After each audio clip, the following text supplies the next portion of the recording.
Today is day 79 since Nancy Guthrie vanished, so it has now been almost 80 days since this 84-year-old woman literally just disappeared from her home in Tucson, Arizona. Some new information in this episode I'm getting into. First of all, remember the 2 ransom notes that came early on that went to the TV stations in Arizona? Those are the notes that we believe Savannah Guthrie was referencing when she said that she thought 2 of the notes were real and legitimate. Well, there was a Bitcoin account, and we've got some new information about a transaction in that Bitcoin account. I've spoken to several retired FBI profilers who have come up with a profile of who they believe is responsible for the Nancy Guthrie abduction based on the information that they have. And Steve is the perfect person because he has had investigations where he's used profilers before. I also wanted to see what he thought about some of what they're telling me. I wanted to ask you some questions about some of this new information that's come out in the Nancy Guthrie investigation and some of the information that I've learned from some of the profilers that I talked to. And I wanted to see, as an agent, how you would put that into action actually with the investigation. But the first thing I wanted to ask you about is this new information coming from Brianna Whitney, who's a reporter with the CBS station in Phoenix. And that's one of the stations that received the first 2 ransom letters, the ones that we believe Savannah was referencing when she said that she thought 2 were real. And they're now divulging, the station, that when they looked back into the Bitcoin wallet, there was activity on February 10th, and there's been no activity since. So this would have been a couple of months ago, right when the letters first came out. And a small amount of money was put into the account along with a note that said, "We are ready to talk. Contact us," and then there was a link for how to reach out to them. And there's no way to know for sure that that was the FBI or Savannah Guthrie, but it seems like it would kind of make sense. What do you think it means that they put that note in there, but it seems there was no response? Well, I don't think we know that there was no response. There was no response that was visible to us. But I think that what that is the FBI saying, if it was the FBI, which makes sense, it's them saying, "Hey, we're in a negotiation here. This is not something where we're going to play the game where you just dictate terms to us, because it's that whole thing. Well, this is your only mother. You want her back, so you better meet our terms." And they would say, "We're your only victims, so if you don't get money from us, you don't get a dime." So we're both in this, a zero-sum end game. I mean, this is big.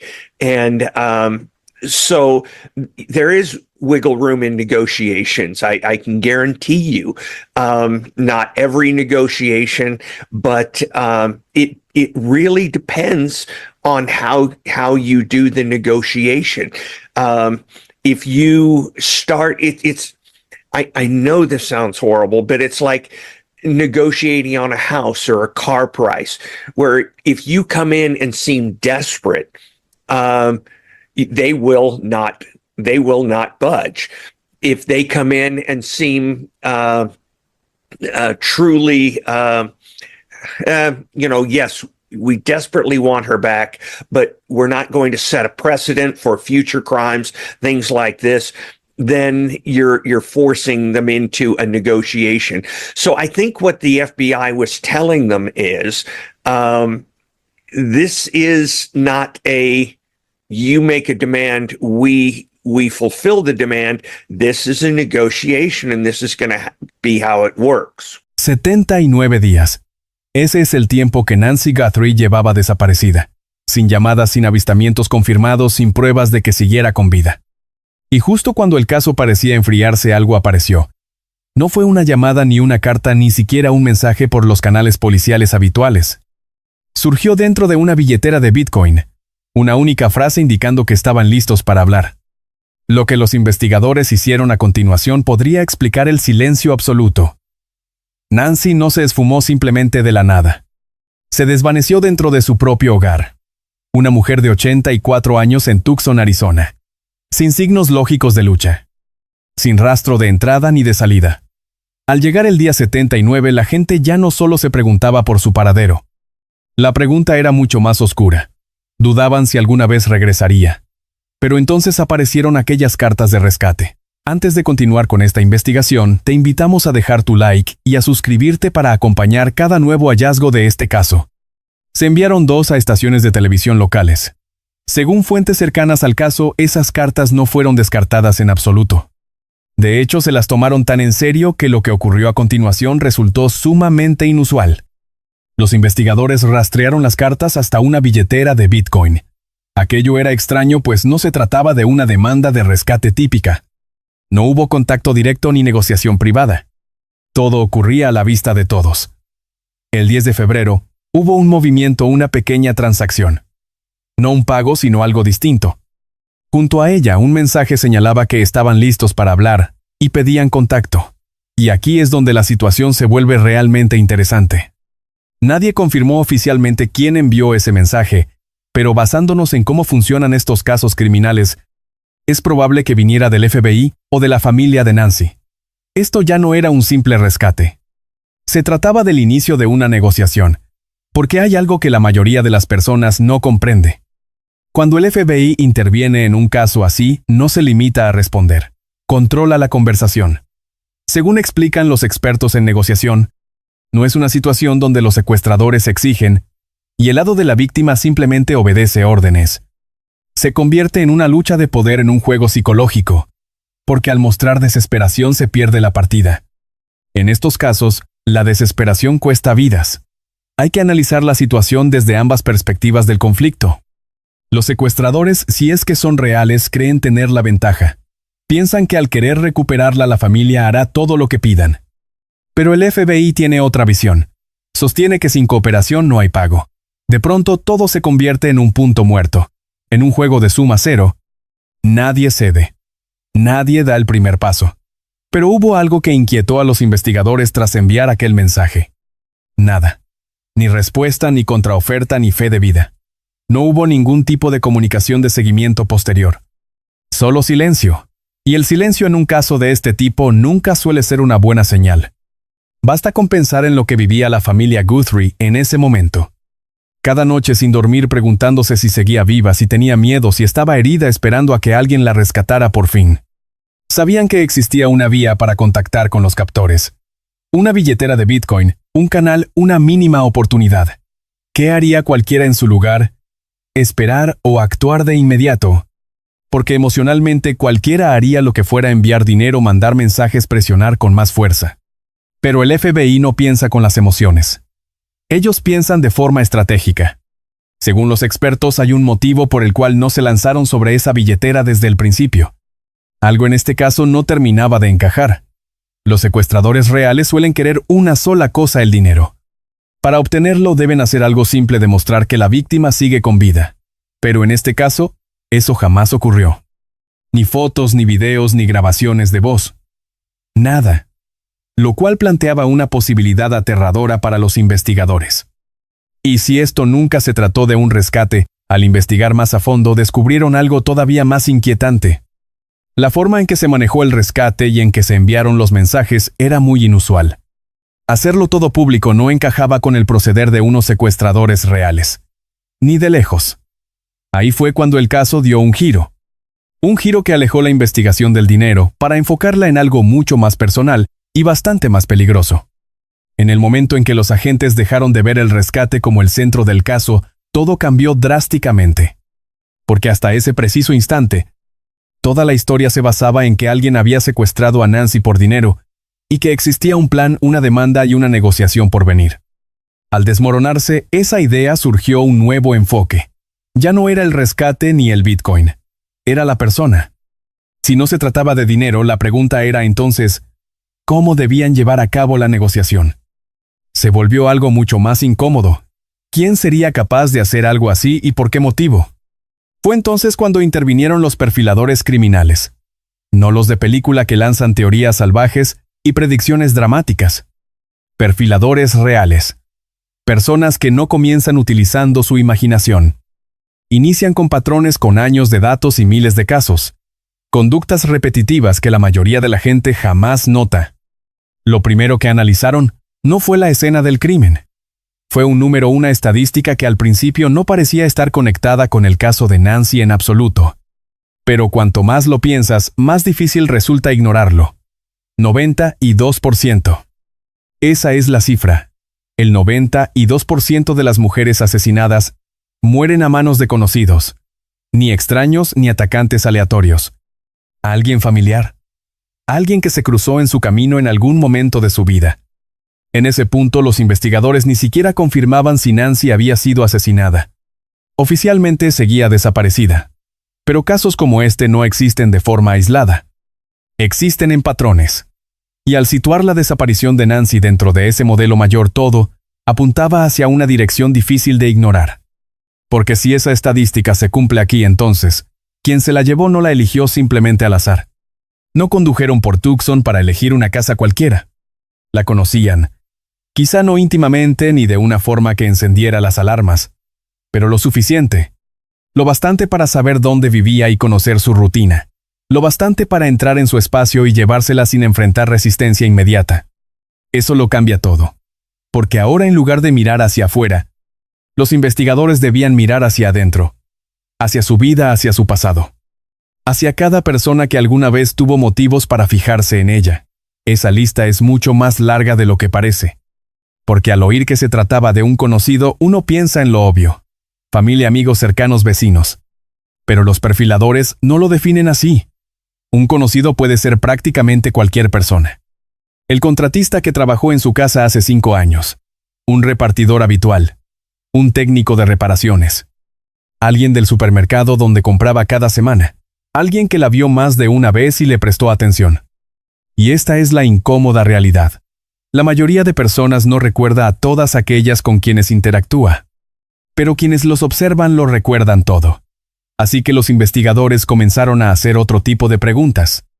No quién querría lastimarla, sino quién sabía lo suficiente para intentarlo. Fue entonces cuando la línea de tiempo se extendió. No días ni semanas. Años. Porque si esto no fue impulsivo ni aleatorio, existía la posibilidad de que el culpable llevara mucho tiempo vigilándola, aprendiendo sus movimientos y esperando su momento. Esa idea hace que todo se sienta distinto. Porque un crimen al azar parece algo caótico, impredecible. Pero un ataque dirigido se siente deliberado. Y lo deliberado implica un motivo. Lo que nos lleva a algo más. Los perfiladores se enfocaron en la conducta. No solo en lo ocurrido, sino en cómo había sucedido. Porque incluso sin conocer la identidad del sujeto, su forma de actuar revela mucho sobre él. Y una palabra seguía surgiendo. Sin miedo. Esa fue la descripción. Ni cauteloso ni desesperado. Sin miedo. Conviene detenerse en lo que eso significa. Se llevan de su casa a una mujer de 84 años. Hay riesgos. Hay exposición y la posibilidad de que algo falle. Pero el responsable no actuó como alguien preocupado por ser capturado en el acto. Se movió con confianza, lo cual sugiere algo muy específico. Creía que podría salirse con la suya, y nadie cree eso sin una buena razón. Ese tipo de seguridad suele provenir de 2 lugares: de la experiencia o de la obsesión. La experiencia implica que ya ha hecho esto antes. Entiende los riesgos y sabe cómo evitar dejar evidencias. Sabe controlar la situación. Pero la obsesión es algo diferente. Es emocional. Es algo personal. Ocurre cuando alguien se enfoca tanto en una persona que el miedo desaparece porque el objetivo supera a las consecuencias. Y cuando los investigadores analizaron el caso de Nancy bajo ese lente, algo volvió a cambiar. Porque de repente el rescate no solo parecía sospechoso.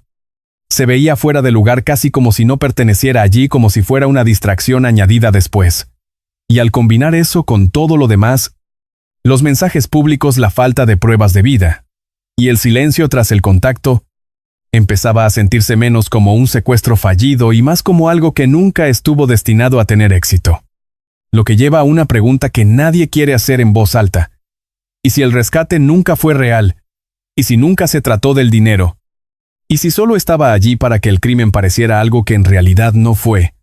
De ser así, el responsable no buscaba negociar. Su verdadero objetivo era desviar la atención de los investigadores. Estaríamos ante un delincuente distinto. Alguien previsor, alguien que entiende perfectamente cómo funcionan las investigaciones policiales modernas. Un individuo que sabe qué busca la policía, e intencionalmente hace algo opuesto para confundirla. Ese nivel de conciencia es inusual. Sugiere una planificación meticulosa y una inteligencia criminal superior. No es una reacción impulsiva, sino una narrativa construida. Aquí es donde el caso comienza a volverse mucho más turbio. Porque ahora los detectives no solo están persiguiendo a un posible sospechoso. Se enfrentan a alguien que podría estar manipulándolos de forma activa. En este escenario, confiar en cualquier detalle se vuelve imposible. Cada pista es cuestionable. Incluso lo obvio podría ser una fachada diseñada específicamente para engañar a todo el equipo. Y eso fue exactamente lo que ocurrió. Conviene considerar la teoría de que Nancy conocía bien a la persona responsable. Superficialmente tiene sentido. Encaja en las estadísticas y en la conducta criminal común. Pero al observar la ejecución todo cambia. Esa audacia, esa seguridad absoluta y la ausencia total de dudas al actuar. Uno debe preguntarse, ¿realmente actuaría así alguien cercano a ella? ¿O sería mucho más precavido cuidándose de no ser reconocido ni vinculado jamás? Porque un conocido asume un riesgo distinto. La cercanía personal deja un rastro muy difícil de borrar. Pueden identificarlo fácilmente. Pueden rastrear su pasado y sus conexiones directas. Siempre existen hilos que los conectan, a menos que crea que esos vínculos son irrelevantes o totalmente invisibles.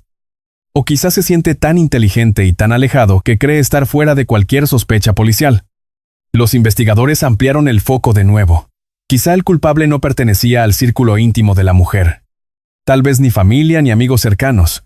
Quizá alguien en la periferia, alguien con acceso directo pero sin ningún tipo de apego. Alguien capaz de observar su rutina diaria, sin formar parte real de su vida. Esos perfiles son más difíciles de localizar porque no sobresalen. Simplemente no aparecen en los lugares que la policía suele investigar. Viven en las sombras hasta que actúan. Y de pronto son los únicos sospechosos que tienen lógica. Pero esa teoría presenta un problema grave, pues sigue sin explicar lo principal. Si no buscaban dinero, ¿cuál era el móvil real? ¿Por qué llevársela? ¿Por qué sacarla de su hogar con tanto esfuerzo y asumiendo tantos riesgos? Porque, como han señalado los propios investigadores, si el objetivo era simplemente hacerle daño, existen formas mucho más sencillas y directas de lograrlo. Métodos rápidos y directos que no requieren inventar un complejo escenario de un rescate falso. ¿Por qué este método entonces? ¿Por qué este enfoque tan específico? Esa pregunta es la más crucial porque el motivo lo es todo. El móvil revela qué buscaba exactamente esa persona. Y una vez que lo descubres, estás mucho más cerca de entender su identidad. Los perfiladores expertos introdujeron un concepto que cambió la perspectiva de todo el caso de manera radical. No el cómo, ni el por qué, sino quién se beneficia. En cada delito siempre hay alguien que gana algo. Aunque no sea evidente ni financiero, siempre existe algún tipo de beneficio personal. Al identificar con éxito al beneficiario, la verdad comienza a salir a la luz finalmente. Los detectives reexaminaron la desaparición de Nancy. Ya no era un evento aislado, sino algo con un impacto mucho mayor. Podría ser algo que afectara a un tercero. Alguien cuya vida cambió drásticamente tras la ausencia de ella. El caso dejó de ser sobre una persona desaparecida para convertirse en algo mucho más complejo y oscuro.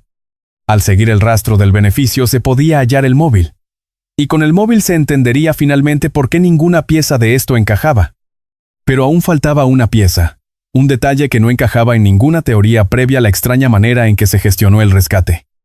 Incluso si uno asume que el secuestro era falso, aunque fuera solo una distracción, la forma en que se ejecutó todo sigue sin tener ninguna coherencia. Esto es lo que los agentes no pudieron ignorar.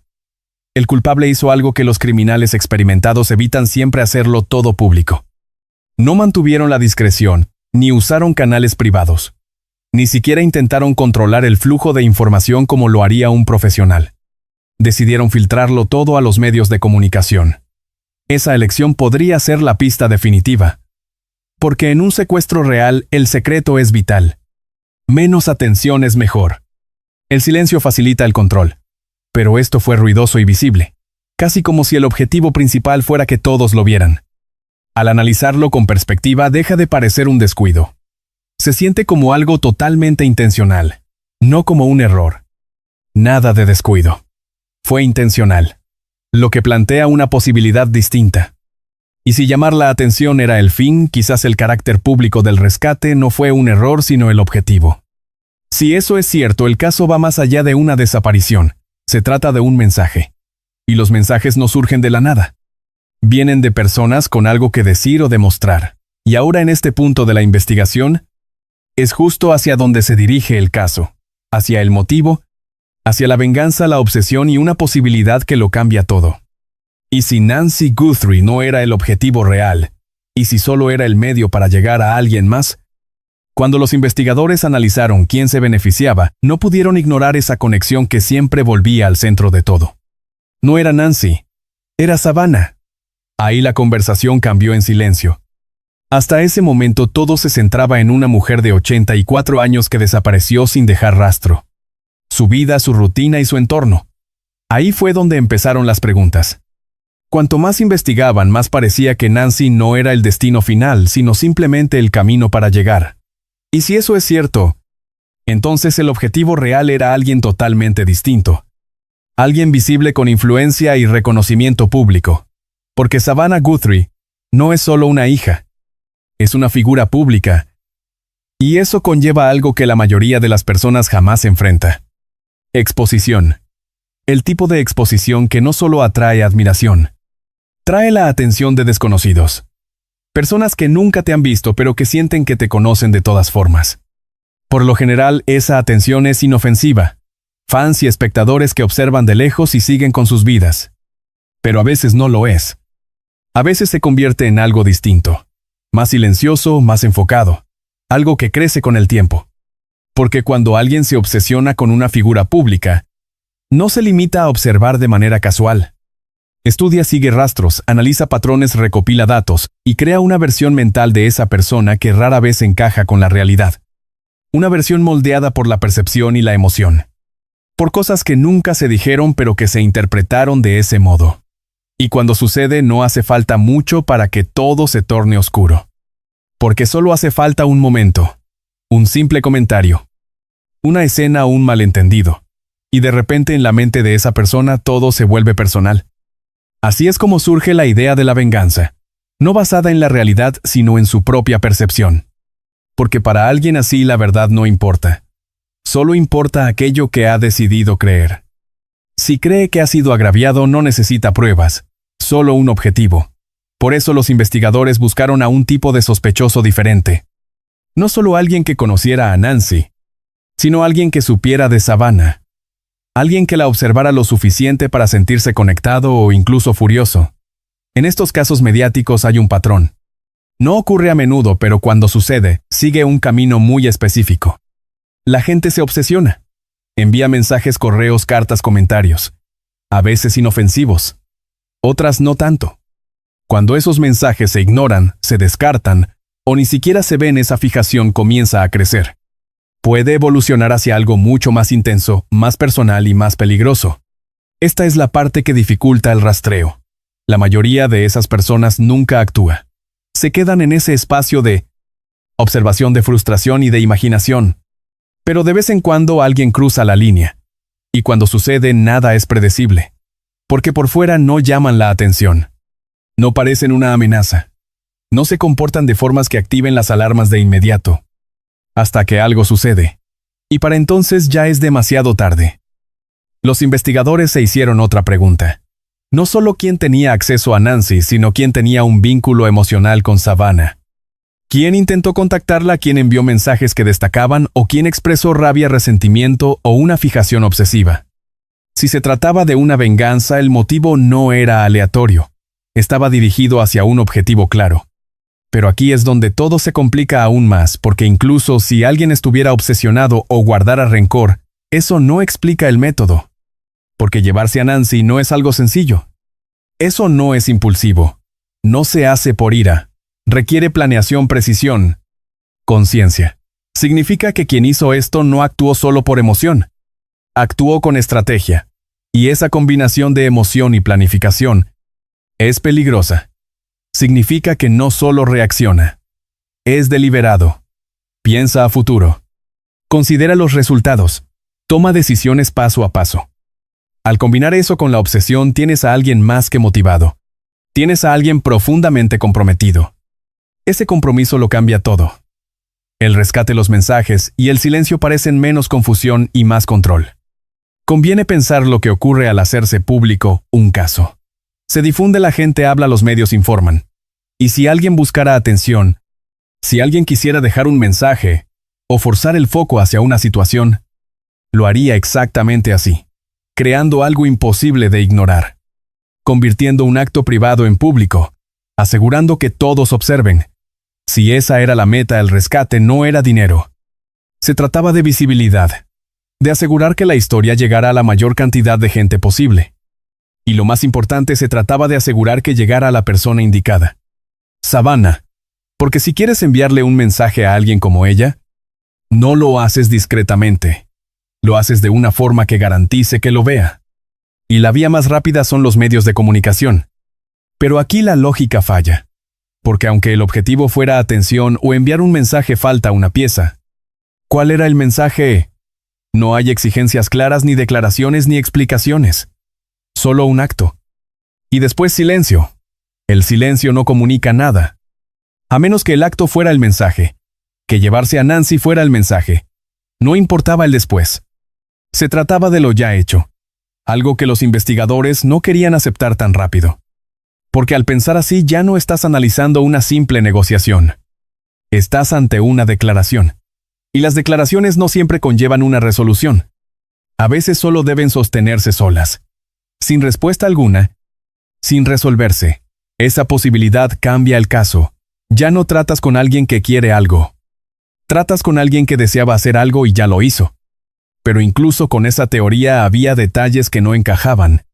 Porque si se trataba de venganza o quizás de una obsesión profunda, si el fin era enviar un mensaje, ¿por qué usar Bitcoin? ¿Para qué abrir comunicación y no usarla? ¿Por qué abrir una puerta y alejarse? Así no actúa quien busca atención. No desaparece. Escala, presiona más. Se hace notar. Quizá ese no fue su rol. Tal vez el ejecutor no fuera el autor intelectual. Surgió otra idea silenciosa al principio, pero imposible de ignorar. Y si hubo más de una persona involucrada, no solo un individuo, sino varios cómplices con distintos roles y niveles de participación. Porque a veces, en estos crímenes existe una separación entre quien planifica y quien ejecuta el plan. Uno ordena y otro obedece.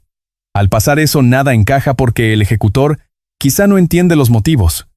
Quizá solo estaba haciendo lo que se le ordenó, lo cual explicaría las inconsistencias, las decisiones extrañas y el seguimiento incompleto. Si alguien fue contratado o dirigido, sus acciones no reflejarían la intención original del plan. Podría cometer errores. Podría dudar. Podría detenerse. Eso explicaría por qué cesó la comunicación y por qué todo se congeló.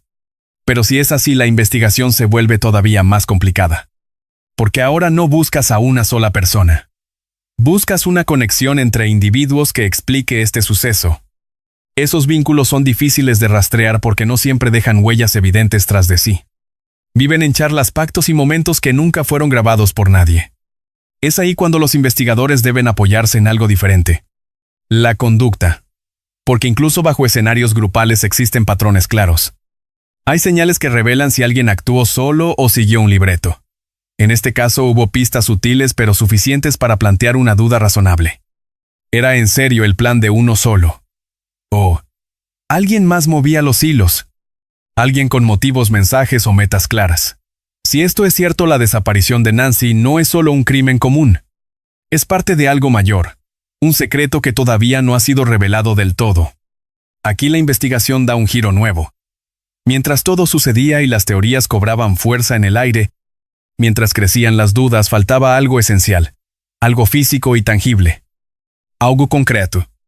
Un elemento que no dependiera de interpretaciones sino de pruebas, porque ninguna teoría se sostiene si no tiene un pilar real que la respalde. Algo real verificable que señalara un camino que fuera mucho más allá de las simples conjeturas. Durante mucho tiempo esa pieza faltó, hasta que de pronto apareció un único detalle. Pequeño y fácil de ignorar, pero quizá más relevante que todo lo demás junto. Mientras todos se enfocaban en el móvil, en conductas y patrones, los agentes trabajaban en algo distinto. Algo que no dependía de adivinanzas ni de suposiciones. Algo ajeno a cualquier interpretación. Algo capaz de cambiar el rumbo del caso si funcionaba. una hebra de cabello recuperada de la escena, enviada al laboratorio para pruebas avanzadas que no existían hace apenas unos pocos años atrás. Las teorías orientan, pero la evidencia física te lleva directamente hacia la respuesta final. Antes de avanzar a la siguiente capa de la investigación, queremos preguntarte algo con todo lo que has escuchado hasta este punto. ¿Qué crees en realidad que oculta este silencio? ¿Un secuestro fallido, una venganza personal o algo mucho más oscuro? Cuéntanos tu teoría en los comentarios. En este punto del caso, la historia se aleja de la especulación para entrar en un terreno mucho más preciso. Si esa hebra contiene lo que los investigadores sospechan, por primera vez no sabremos solo qué ocurrió, sino quién fue el responsable de todo esto. Por semanas la investigación habitó un mundo de perfiles, teorías, motivos y simples posibilidades. Todo indicaba algo, pero nada era concreto. Si un caso se estanca ahí, algo peligroso comienza a ocurrir. Empieza a perderse. No por falta de trabajo, sino porque sin pruebas físicas cada camino parece igual de probable. Y cuando todo es posible, nada resulta realmente cierto. Hacia allá iba este caso hasta que algo cambió de repente. No fue público al inicio. No hubo titulares de prensa, sino un movimiento silencioso tras bambalinas. Mientras todos miraban conductas y motivos, los agentes hacían lo que mejor saben hacer: volver al inicio, a la escena. El lugar donde Nancy fue vista por última vez. Su hogar. No importa la limpieza o cuánto se planee, es casi imposible no dejar algo atrás. Siempre queda un rastro genético. Puede que no sea visible ni obvio a simple vista, pero está allí. Y a veces basta. Revisaron todo otra vez: la cama, las sábanas, el cuarto, cada superficie y cada rincón posible. Porque si se llevaron a Nancy de ese lugar, alguien más tuvo que haber estado allí dentro.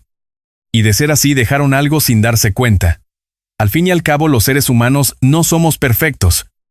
Soltamos cabellos, piel y rastros microscópicos constantemente. No hace falta forcejear ni pelear para dejar una huella en el entorno.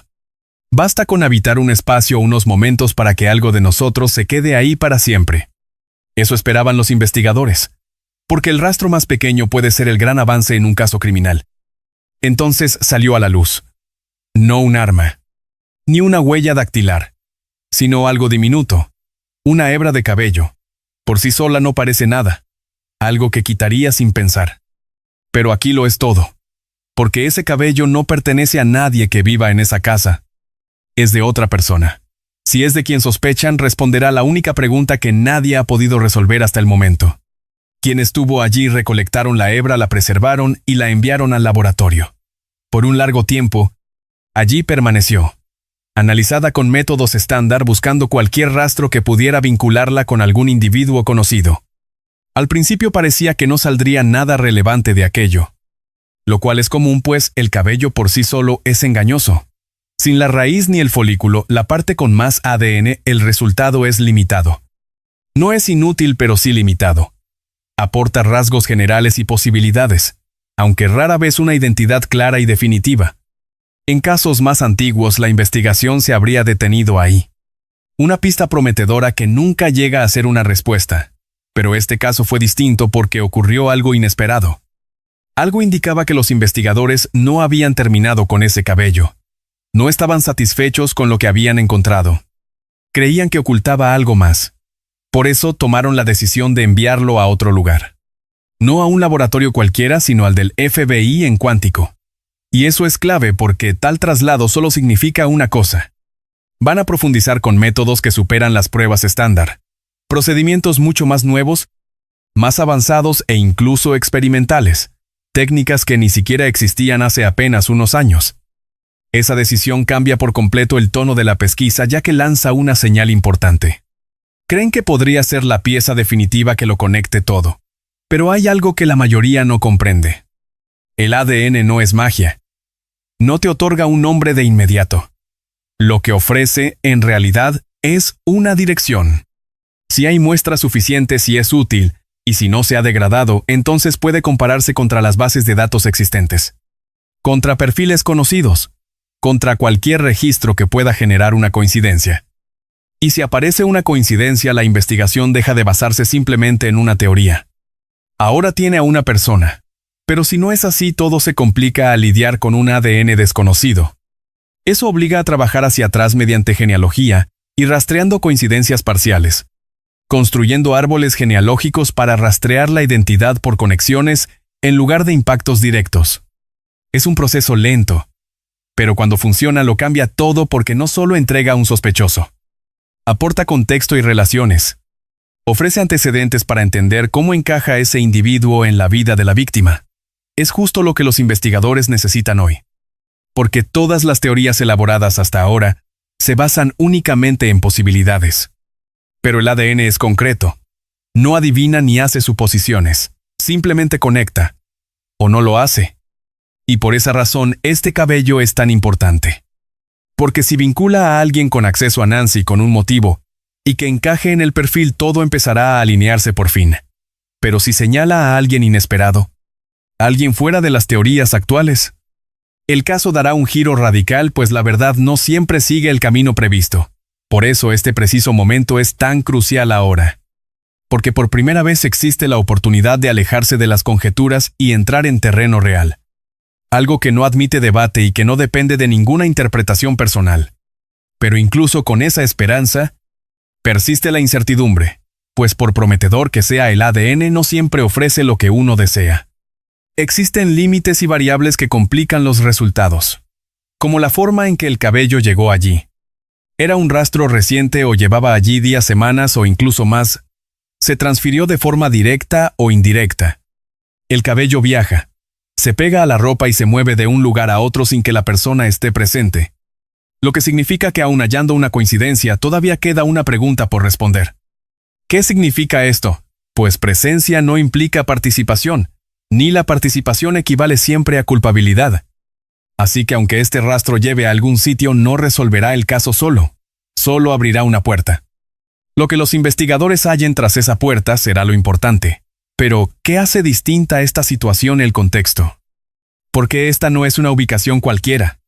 Es el dormitorio de Nancy, donde se la vio por última vez, donde algo ocurrió. Y si ese cabello no pertenece allí, si es de alguien que no puede explicar su presencia, entonces deja de ser una simple pista. Se convierte en un grave problema para su dueño. Por eso este momento tiene tanto peso, pues todo lo ocurrido hasta ahora ha sido incierto. Pero esto tiene el potencial de cambiarlo todo, de estrechar el cerco y convertir una investigación amplia en una dirigida. Y cuando eso ocurre, todo se acelera. Las decisiones se aclaran. La presión sube. Porque al tener un rumbo no solo se explora, se presiona a fondo. Justamente eso preparan los investigadores. Pero mientras esta evidencia clave pasa por las pruebas de laboratorio, aun cuando la posibilidad de obtener respuestas se acerca, todavía queda algo sin resolver, un cabo suelto que no encaja en ninguna de las teorías planteadas.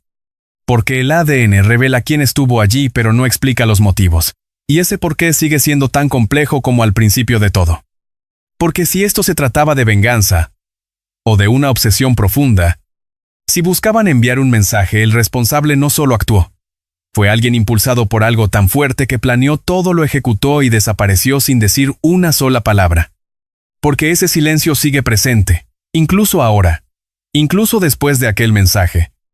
Tras la investigación, no hubo seguimiento ni escalada alguna.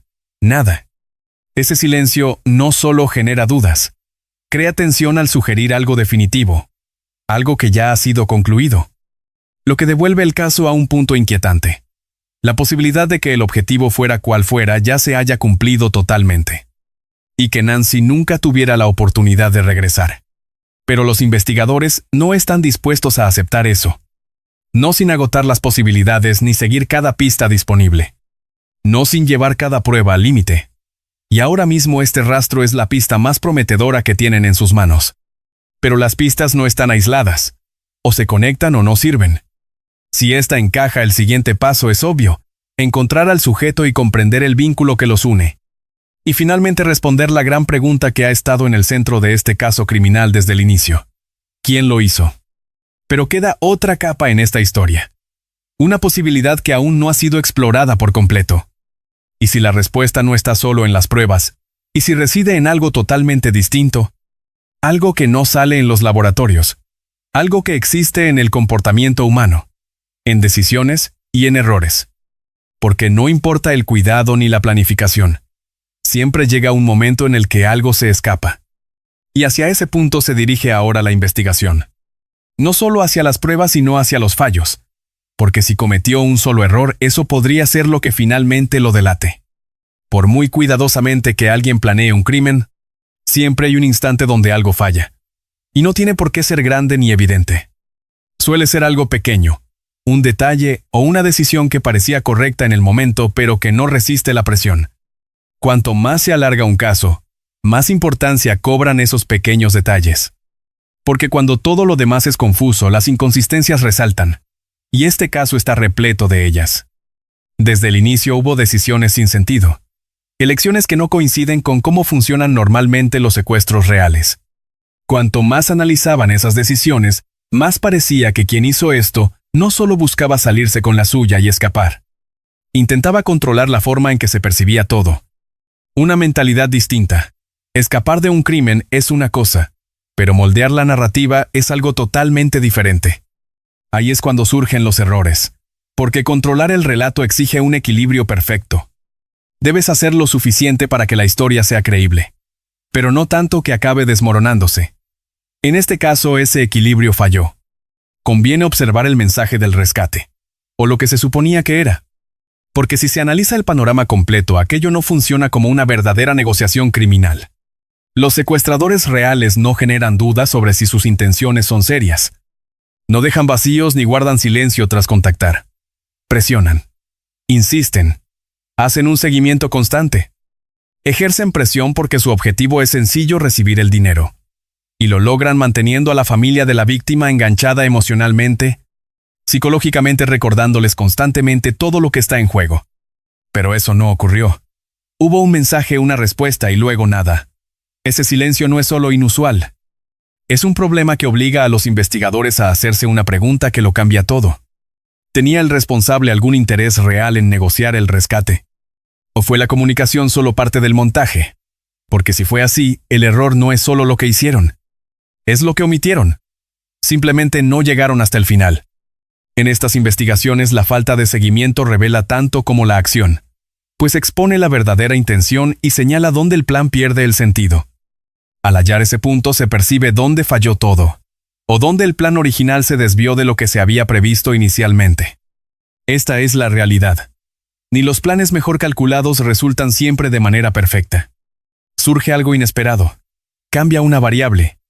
Hay que tomar una decisión crucial en tiempo real. Ahí es donde surgen los errores. Por mucha preparación que se tenga, es imposible controlarlo todo. En este caso, hay señales de que algo falló.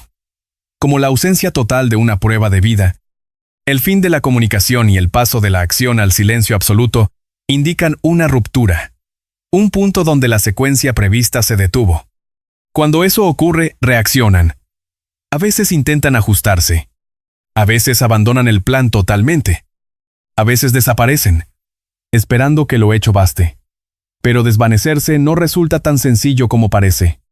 Cuando alguien se esfuma del relato, lo deja atrás, pero la historia no se detiene, comienza a analizarse. Se disecciona pieza por pieza hasta que lo que no encaja resalta. Y en este caso existen varios elementos bastante sospechosos. Uno de los mayores errores fue involucrar a la prensa, pues eso no es solamente algo inusual. Es arriesgado, extremadamente peligroso, porque en el espacio público la información se difunde a una velocidad enorme. Los detalles trascienden, y la gente conecta los puntos. Cuantos más ojos observan el caso, más difícil resulta mantener el control absoluto. Esto plantea una duda que los investigadores no ignoraron: ¿por qué arriesgarse así? ¿Por qué preferir la exposición al secreto? Si el objetivo era salir impune, ese no es precisamente el movimiento que alguien inteligente haría. A menos que salir impune no fuera el único objetivo. A menos que buscaran algo más que requiriera atención, porque la atención pública lo cambia absolutamente todo. Esto ejerce presión sobre la policía, la familia y el público. Convierte una situación privada en algo que todo el mundo observa. Cuando eso sucede, se fuerzan reacciones, y estas generan nuevas oportunidades. Pero eso solo funciona si sigues realmente involucrado. Si sigues presionando y usas esa atención a tu favor. Pero eso no pasó. Se creó el interés, pero no se utilizó, sugiriendo algo clave. O el responsable calculó mal, o algo cambió tras el hecho. Por eso los investigadores buscan otro tipo de error, no en lo ya ejecutado, sino en lo imprevisto.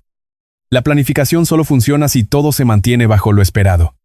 En cuanto algo se sale de control, te ves obligado a adaptarte. Y no todos lo logran, pues la presión lo expone todo. Revela dudas e indecisión, incertidumbre y vacíos mentales. Esos huecos dejan rastros que no siempre son físicos, sino conductuales o incluso digitales.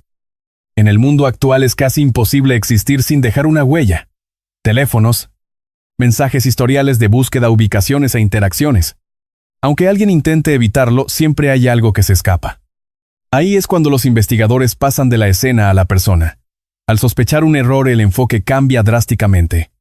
Comienzas a buscar dónde puede manifestarse eso en los patrones, en las rutinas y en los cambios de conducta tras el crimen, porque nadie vuelve a la normalidad absoluta después de vivir algo como esto. Se ajustan aunque no quieran, se vuelven más cautelosos o lo contrario, porque el exceso de confianza es tan peligroso como el miedo. Esa es la mayor fuente de errores posibles. Al creer que han salido impunes, se relajan, dejan de vigilar con atención y dejan de pensar con el cuidado necesario. Ahí es cuando todo falla. Cosas pequeñas, un comentario o un movimiento extraño que no encaja en absoluto. Esos detalles se acumulan hasta crear un patrón que puede rastrearse, llevando la investigación hacia un punto de inflexión muy crítico. Ahora ya no se trata solo de lo ocurrido. Se trata de lo que pasó después, de quién cambió su conducta, o quién empezó a actuar de forma totalmente ajena a su rutina normal. Porque esos cambios no ocurren al azar, suceden porque algo inevitablemente los provocó. En un caso así, ese detonante podría serlo todo. Pero hay otra capa en esto. Otro tipo de error del que casi no se habla. El que surge al involucrar a terceros. Porque si esto no se hizo en solitario, si hubo más de una persona implicada, el riesgo de fallar aumenta, no disminuye. Ahora dependes de alguien más. Alguien que debe ser coherente, callar y no cometer fallos propios. Con más gente todo se complica. Porque el ser humano es impredecible. Habla, se descuida y toma decisiones ajenas al plan original. Y cuando eso ocurre, surgen grietas, fisuras que los investigadores aprovechan, pues no siempre necesitan al autor material del acto. A veces solo necesitas a esa persona que sabe algo, aunque no comprenda lo importante que es. Por eso estos casos no se basan únicamente en la evidencia. Dependen de las personas, gente que vio u oyó algo, que notó algo extraño en su momento. Esas pequeñas observaciones importan, sobre todo cuando conectan con algo mucho más grande. Por eso los investigadores siguen pidiendo información, incluso cuando parece que el caso se ha estancado. El silencio no significa inactividad. Significa enfoque. Significa que trabajan en detalles aún invisibles, siguiendo pistas que no se han hecho públicas, buscando ese instante donde todo conecta. Y a veces ese instante surge del detalle más mínimo. Una sola inconsistencia. Un simple error. Un dato que parece irrelevante hasta que deja de serlo. Porque cuando esa pieza encaja no responde únicamente a una sola pregunta. Desbloquea todo a su alrededor. Pero hay algo en este caso que lo hace distinto. Algo que no encaja con la idea de un simple error. La mayoría de los fallos generan ruido y provocan movimiento. Conducen a alguna parte, pero aquí persiste el silencio. Ese vacío y esa falta total de seguimiento. Y eso sugiere algo totalmente distinto. No solo un error, sino una decisión premeditada. De parar de alejarse y de no continuar con el plan. Y una decisión de ese tipo nunca ocurre sin una razón. Porque abandonar algo así tras el esfuerzo, tras preparar el escenario y asumir todo el riesgo, no es algo que se haga a la ligera, a menos que sientan que ya no hace falta, a menos que su objetivo esté cumplido. Esa idea devuelve la investigación a un lugar muy incómodo, porque si esto no se trataba de una negociación, si no era por dinero ni por mantener el control, entonces el objetivo pudo ser otro totalmente distinto. Algo que no requería dar un segundo paso. Algo que no necesitaba comunicación. Algo que solo debía suceder una vez. Si eso es cierto, el silencio no es un error. Es parte del plan. Esa posibilidad cambia nuestra perspectiva de todo. Ahora la pregunta no es solo quién cometió un error. Es si realmente se suponía que habría un siguiente movimiento. En este punto todo comienza a encajar finalmente. Patrones, pruebas y comportamiento. Porque al tomar distancia y observar el panorama completo, hay una teoría que sobresale ante las demás. Una explicación que conecta todas las contradicciones. Y si es correcta, la verdad tras la desaparición de Nancy Guthrie es mucho más perturbadora de lo esperado. Para cuando los investigadores llegaron a este punto ya no parecía una investigación criminal típica. Parecía algo que ya había ocurrido. Algo que ya había seguido su curso. Lo que quedaba no era una negociación. No era un intercambio activo de exigencias. Era simplemente el desenlace. Porque al alinear cada factor, el comportamiento, las elecciones y el silencio, hay un patrón que comienza a formarse. No es claro al principio, pero se vuelve difícil de ignorar cuanto más se observa. En el centro de ese patrón reside una sola idea. Nunca se trató de obtener algo. Se trató de hacer algo. Y una vez hecho eso, no había motivo para seguir. Esa es la pieza que lo une todo. Si esto hubiese sido una situación de rescate real, no estaríamos aquí. Habría existido movimiento, presión, una escalada y demandas que se volverían más urgentes con el tiempo. Así funcionan esos casos. No se estancan. No desaparecen. Crecen hasta que algo se rompe. Pero eso no ocurrió aquí. Todo empezó y se detuvo bruscamente, como si la segunda mitad del plan faltara o nunca hubiera existido. Eso obliga a hacerse una pregunta que cambia la visión de todo el caso. ¿Qué tal si nunca se planeó una segunda mitad, y si el rescate jamás debió tener éxito? Al considerar eso, todo empieza a cobrar un sentido diferente, mucho más inquietante. Los mensajes públicos, la falta de pruebas de vida y aquel único contacto que jamás volvió a repetirse. El silencio posterior ya no parece un fracaso de los secuestradores. Se siente como algo finalizado, como si el objetivo se hubiera cumplido y lo demás fuera innecesario. Esa idea plantea una teoría que los investigadores no toman a la ligera. Cambia el caso de algo incierto a algo definitivo. Nancy no estaba retenida. Ya se la habían llevado a otra parte. Lejos de cualquier negociación. Fuera de toda posibilidad de regreso a casa. Si es cierto, el rescate fue una distracción. Una demora para ganar tiempo, crear confusión y caos. Obligando a los agentes a mirar hacia otro lado mientras el evento real ya había concluido. Ese pensamiento no es impulsivo, es estructurado. Sugiere a alguien que entiende cómo funcionan las investigaciones policiales. Alguien que sabe que el tiempo lo es todo. Cuanto más dura la incertidumbre, más difícil es resolverlo. Los recuerdos se borran. Las memorias se desvanecen, la evidencia se degrada y las pistas se enfrían. Si alargas esa duda, creas distancia entre el acto y el culpable. Y esa distancia es lo que mantiene a salvo al responsable. Al menos en teoría. Pero incluso con esa teoría todavía hay piezas que deben encajar perfectamente. No importa cuán limpio parezca todo por fuera. Siempre hay hilos que conectan a la víctima con el autor del crimen. Eso nos devuelve al punto de giro anterior, el vínculo con Savannah. Porque si Nancy no era el foco real, su desaparición debe entenderse según su relación con alguien más. Alguien cuya vida se cruza con la suya y aporta contexto. Savannah cumple ese rol. No solo como hija, sino como figura pública visible y accesible para casi cualquier persona. Esa exposición crea algo que los detectives no pueden ignorar: un amplio campo de posibles riesgos. Cuando alguien es famoso, no solo interactúa con conocidos, también con extraños que los observan de lejos. Interactúan con personas que jamás conocerán físicamente. Gente que mira, escucha y forma opiniones o vínculos que solo existen en sus mentes. Casi siempre termina ahí. Pero a veces no. A veces esas conexiones se vuelven intensas, personales y obsesivas.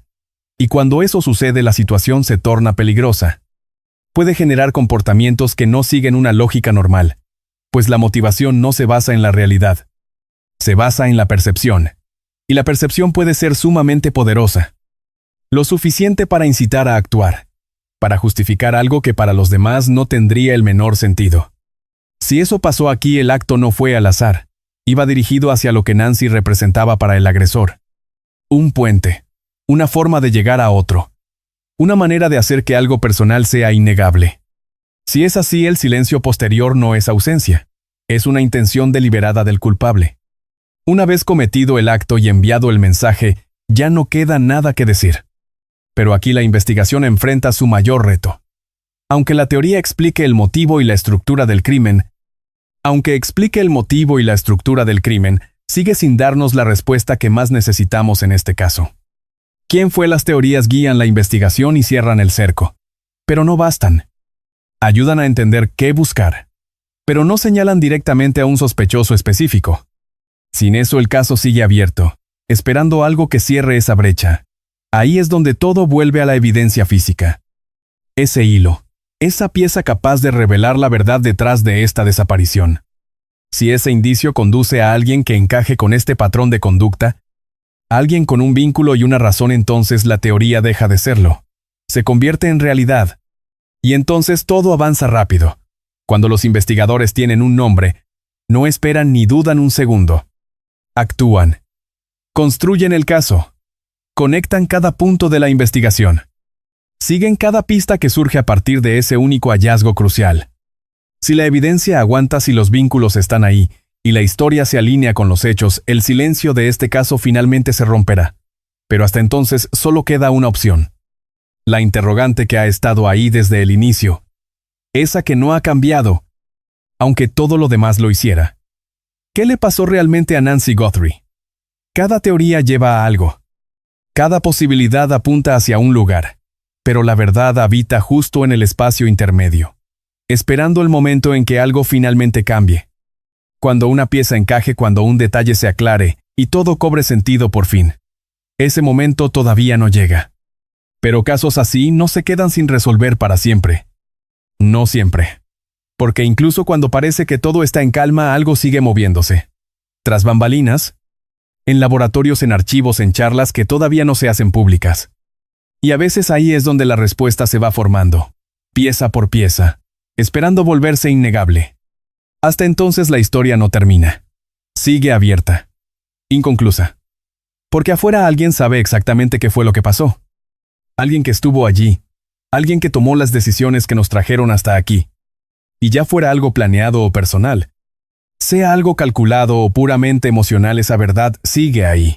Y cuando emerja, no solo dirá quién fue, revelará algo mucho más profundo. ¿Por qué? Porque en casos así entender el motivo no se trata únicamente de cerrar un ciclo. Se trata de darle sentido a algo que no lo tiene. Y eso es lo que mantiene viva esta historia. No solo como una investigación, sino como una pregunta. Una que todavía no ha recibido respuesta. Una que se niega a marcharse y una que tarde o temprano tendrá que ser revelada. Si esta investigación te mantuvo atento hasta el final, déjanos tu like, suscríbete y activa la campanita de notificaciones para no perderte el próximo caso. Y antes de irte, déjanos tu reflexión. Cuando el silencio se vuelve parte del plan, ¿estamos ante un crimen o ante un mensaje? Nos vemos en el próximo caso.